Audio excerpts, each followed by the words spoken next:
오늘은 습관적 신앙생활을 넘어라는 제목으로 주님의 마음을 나누겠습니다.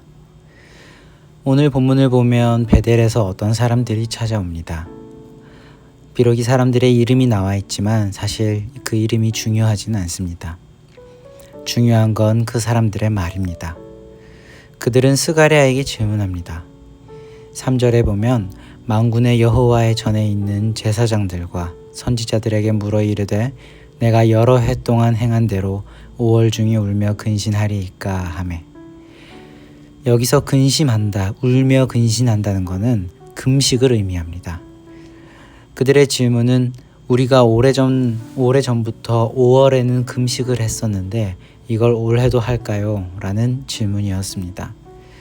여기서 말하는 5월의 금식은 이스라엘이 바벨론의 포로로 잡혀 있으면서 성전 파괴를 슬피 기념했던 금식을 의미합니다. 물론 이 금식 자체가 잘못된 것은 아닙니다. 성경에는 금식이 행해진 여러 사례가 있습니다. 가령 사무엘하 12장에 보면 다윗이 밧세바와의 간음으로 낳은 첫 아이를 잃었을 때 아이에 대한 애도와 뉘우침으로 금식을 했습니다.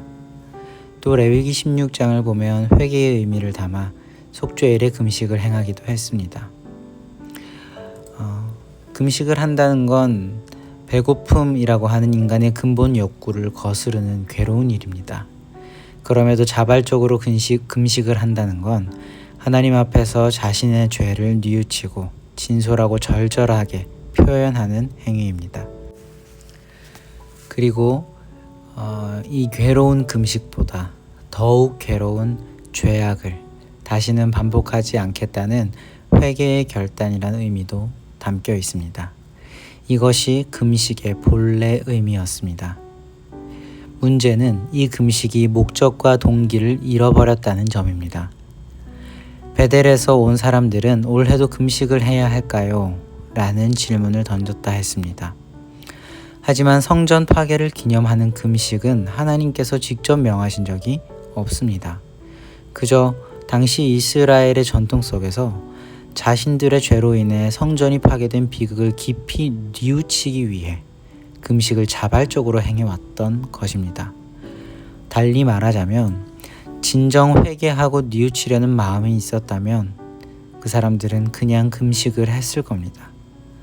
애초에 금식을 할까 말까라는 질문 자체를 하지 않았을 것이라는 의미이죠.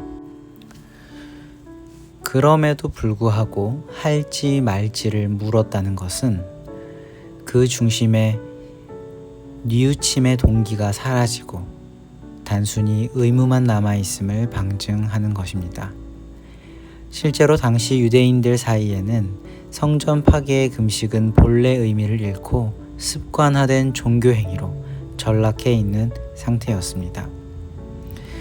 중심을 보시는 하나님께서 이 마음을 모르실 리가 없었습니다.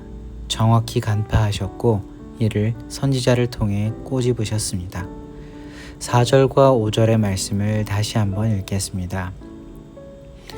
만군의 여호와의 말씀이 내게 임하여 이르시되 온 땅의 백성과 제사장들에게 이르라. 너희가 70년 동안 5째 달과 7째 달에 금식하고 애통하였거니와 그 금식이 나를 위하여 한 것이냐. 하나님께서는 그들의 금식 행위가 자기 자신을 위한 습관적인 종교 행위였다는 점을 문제 삼으시고 책망하셨습니다.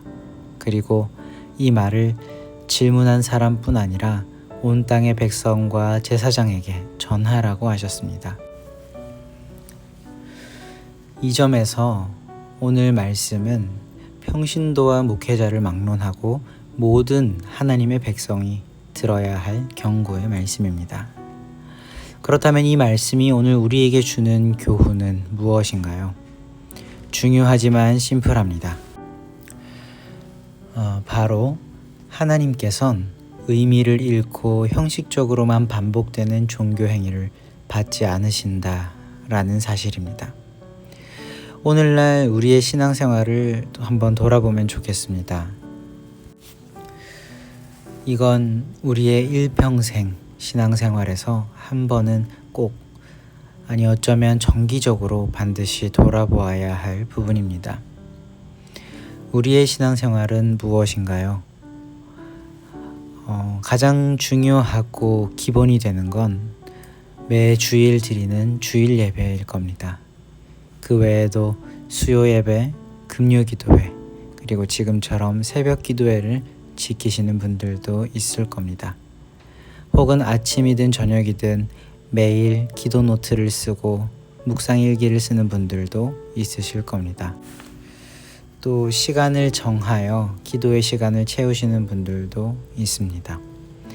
이웃을 사랑하라는 하나님의 명령에 순종하는 마음으로 정기적으로 일정 금액을 기부하시는 분들도 있을 겁니다. 이런 것들이 하나님의 말씀에 순종하는 마음으로 행한다면, 또 하나님의 뜻을 행하는 마음으로, 하나님을 사랑하는 마음의 표현으로 행한다면 우리의 신앙생활의 한 부분들이 될 수 있습니다. 하지만 우리가 정말 물어야 할 부분은 이겁니다. 그 일의 의미와 동기가 여전히 살아있는가, 아니면 어느새 습관적이고 기계적인 반복으로 전락했는가.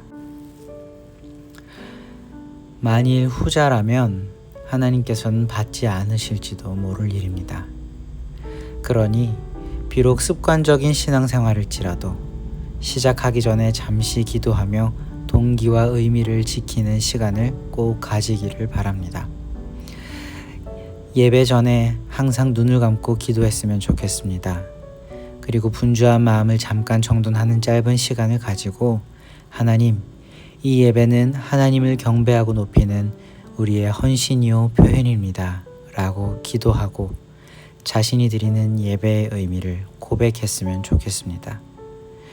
혹은 한 달을 살다가 기부하는 곳에 기부금이 자동이체됐다는 문자가 왔을 때 나갔네 라며 무심코 넘기지 말고 잠시 시간을 내어 기도하여 하나님, 사랑하라고 명령하셔서 오늘도 이 작은 금액을 나눕니다 라고 기도하면 좋겠습니다. 이런 작은 기도들이 우리의 신앙생활이 살아있는 신앙이 되도록 지켜줄 것입니다. 말씀을 맺습니다. 하나님, 오늘 우리에게 말씀하십니다. 너희가 행하는 신앙생활들이 살아있는 의미로 유지될 때 비로소 너희의 인격과 신앙의 공동체가 회복과 부흥을 볼 것이다 라고 말씀하십니다.